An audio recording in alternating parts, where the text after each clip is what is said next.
sure I know exactly where I was when this great idea struck me, but the original concept started 12 years ago in November of 1992, and at that point in time I had conceived of some type of a safety device to mitigate some of the injuries that occurred in using struck tools.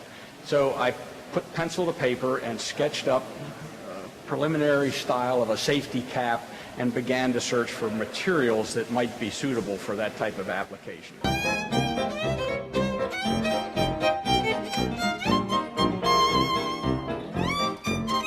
There were several reasons that we decided to redesign the chisel.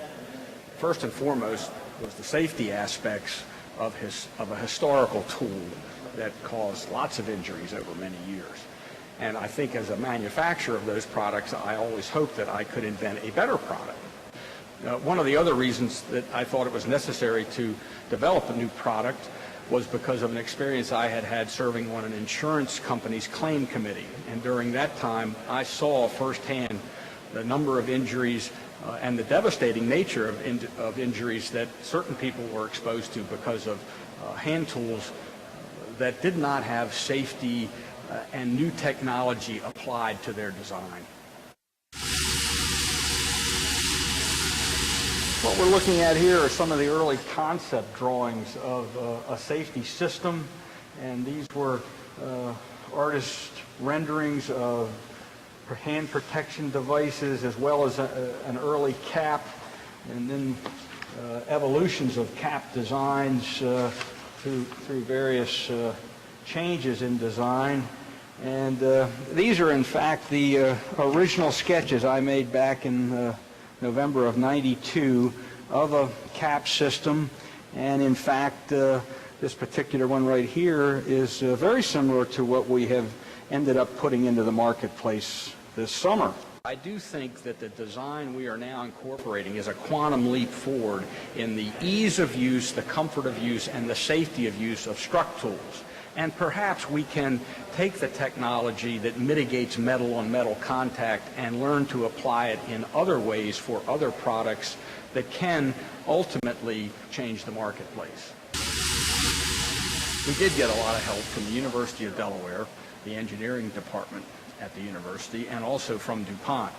In the case of the university, they supplied a professor and senior engineering students to help do most of the research and lab testing for the product and the stages of the product where we had to find out which direction to go, which polymer would work, how did the reduction of vibration play a role in this.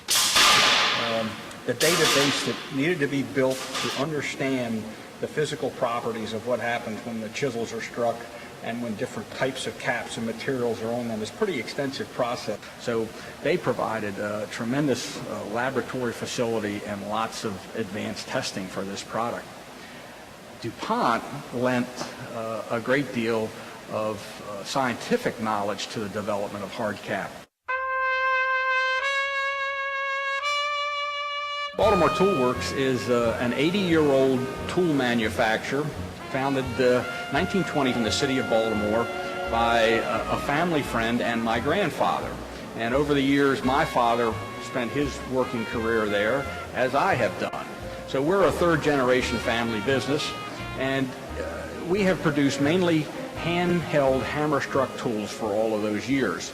So this symbiotic relationship of having the experience of forging tools and making tools played into the development of HardCap technology, which is a subsidiary company which is now developing newer technology to improve the safety of tools.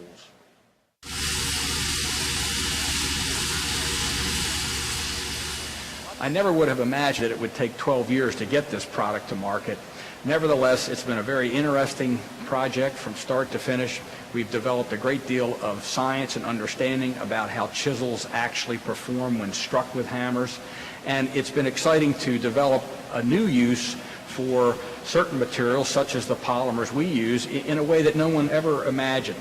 So while it's been a long time, it's been very rewarding, and I'm certainly glad we undertook the project.